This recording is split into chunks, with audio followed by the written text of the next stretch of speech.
Hello friends, இன்றைக்கி நம்ம என்ன பார்க்க போகிறோம் அப்படின்னா, இன்றைக்கி நம்ம லஞ்ச் பாக்ஸ் பார்க்க போகிறது கிடையாது. ஸோ நம்ம நிறையா பேர் இப்போ வந்து ரொம்ப ஈகராக வச்சிட்ருக்க ஒரு பிளான்ட் பார்த்திங்கன்னா ட்ராகன் ஃப்ரூட். ஸோ அதோட ஃப்ளார் வந்து எங்கள் வீட்டில் ப்ளூம் ஆகிருக்கு. ஸோ அதை உங்களுக்கு காட்டுற பாருங்க. ஸோ இங்கே பாருங்கள்,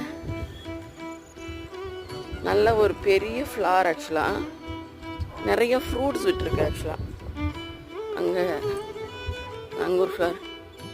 இது பார்த்திங்கன்னா இந்த ரெட்டு வெரைட்டி. நம்ம ரெட்டு வச்சுருக்கோம்ல, ஆக்சுவலாக ஒரே ஒரு காய் தான் இருக்குது. இந்த ரெட்டில் ஒரு மொட்டு இருக்குது, இங்கே ஒரு மொட்டு வந்துட்டுருக்கு, அவ்வளோதான். ஸோ இது பார்த்திங்க அப்படின்னா சேம், ஆனால் இந்த வெரைட்டிங்க ஒயிட் வெரைட்டி. அங்கே ஒரு பிளான்ட் இருக்குது. ஸோ இதே மாதிரி உங்களுக்கு பிளான்ட் வீடியோஸ் வேணும், இல்லை உங்களுக்கு பிளான்ட் தேவை